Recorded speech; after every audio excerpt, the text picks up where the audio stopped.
દીવ ભારતીય જનતા પાર્ટીના હોદ્દેદારો અને કાર્યકર્તાઓએ ગણપતિ બાપાની આરતી કરી આશીર્વાદ લીધા.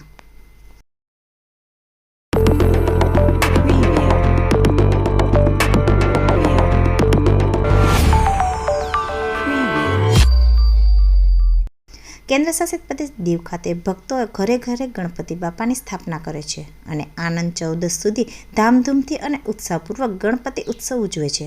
દીવ નિવાસી મયુરભાઈ અને નિપુલભાઈના ઘરે પણ ગણપતિ બાપાનો ઉત્સવ ખૂબ જ ઉત્સાહપૂર્વક ઉજવાઈ રહ્યો છે અને પંડાલની મનમોહક સજાવટ કરવામાં આવી છે. લોકો પણ બહોળી સંખ્યામાં દર્શને પધારે છે. ત્યારે આજે દીવ બીજેપીના હોદ્દેદારો અને કાર્યકર્તાઓએ પણ અહીં દર્શન માટે પહોંચ્યા હતા અને આરતીનો લાભ લીધો હતો અને ગણપતિ બાપાના આશીર્વાદ લીધા.